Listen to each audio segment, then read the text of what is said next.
ఇక్కడ పోనీ సోడా దొరుకుతుంది, సోడా, ఐస్ వాటర్, మంచినీళ్ళు కూడా దొరకవయ్యా ఈ ఊళ్ళో. అవును, మనం అన్ని పల్లెటూళ్ళు, మన దేశం అంతా పల్లెటూళ్ళే. మనిషి సస్తున్నాడు అంటే మందు దొరకని ఊళ్ళు, సచ్చిన వాడిని మోసుకుపోదాము అంటే దారి డొంకా లేని ఊళ్ళు, చచ్చేడు అని టెలిగ్రామ్ ఇద్దామంటే పోస్ట్ ఆఫీస్ కూడా లేని ఊళ్ళు, ఒకవేళ టెలిగ్రామ్ ఇచ్చినా చదివేవాడు లేని ఊళ్ళయ్యా మన ఊళ్ళు. ఊరుకోవయా, అన్ని సాగు కవర్లు చెప్తా. మంచి కబురు కూడా చెప్తాను వినమయ్యా. మన ఊళ్ళు నుంచి మన పల్లెటూళ్ళు. అవునయ్యా, అట్టాటి ఊళ్ళే. నువ్వేమన్నా బాగు చేస్తావా? అది కదయ్యా, నీ నెత్తి మీద తేలుందో నాయనా అని చెప్పినందుకు నన్ను తీసేమంటే ఎలాగా నువ్వు తీసుకోవాలి. కానీ ఏమయ్యావు, మేం చేసేదానికి నువ్వు చెప్పేది ఏంటయ్యా? ఓపడకయ్యా, నేను చెప్పి సరిగా వినిపించుకోండి. చూడండి, ప్రజలంతా కలిసి కొంత డబ్బు, పంచాయతీ బోర్డు కొంత డబ్బు, గవర్నమెంట్ కొంత డబ్బు అంతా కలిపి మీ చేతికి ఇస్తే ఐపులా కూడా పోతానట. అంతేగా? లేవరా లేవడే. సోదరులారా, ఆగండి ఆగండి. పోనీ అదంతా ఖర్చు కష్టం అనుకోండి. చూడండి, మన వీధులు ఎంత అసహ్యంగా ఉన్నాయో.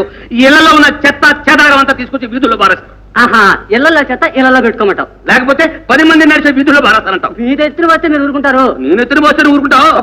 చాలు కాని పదండ్రా. నువ్వట్లా ఎవరో మహానాయకుడు వచ్చాడన్నారు. అన్నారులే. చి చి చి చి చి. జనం జనం జనం అని మనం అంటుంటే వినం వినం అని వాళ్ళు అంటున్నారు. దాసు, మన నోరు మంచిది అయితే ఊరు మంచిది అవుతుంది. కరెక్ట్.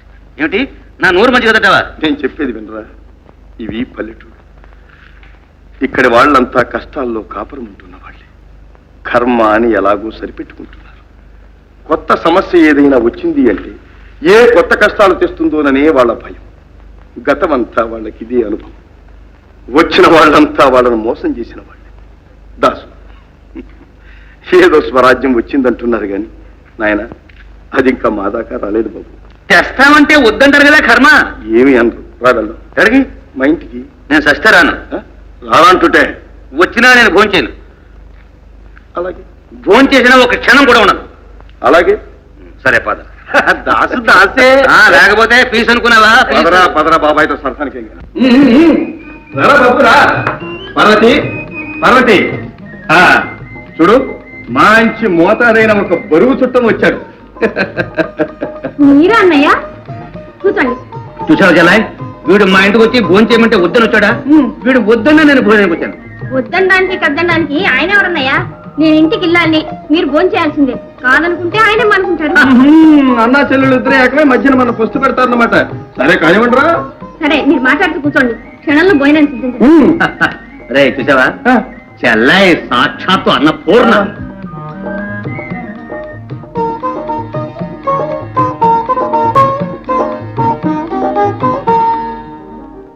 అరే దాసు, పూటకో ఊరు గంటకో ఓపెన్ చేస్తాం వల్ల ఏమీ లాభం లేదురా. లాభం లేదంటావా? అంతే. ఆ పూటకు ఆ ఊళ్ళో ఒక 10 మందితో పరిచయం ఏర్పడచ్చు. ఆ 10 మంది ఓట్లేస్తే రేపు ఎమ్మెల్యేవి కావచ్చు, అదృష్టం కలిసి వస్తే ఒక మంత్రిని కూడా కావచ్చు.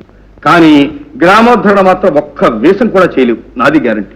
చేయలేవు చేయలేవు చేయలేవు అని మాత్రం అనకపోతే చేసే మార్గం చెప్పకూడదురా. చెప్తాను వినరా. నీకు నచ్చిన ఒక గ్రామం తీసుకో, అక్కడ ప్రజల అవసరాలు, నీకు ఉన్నటువంటి అవకాశాలు పరిశీలించు. ప్రజలందరినీ కబుర్ల రంగంలో నుంచి కార్యరంగంలోకి దించు. ప్రభుత్వం వారిచ్చే సహాయం పక్కదారులు పడకుండా సక్రమంగా వినియోగపడేటట్టు చూడు.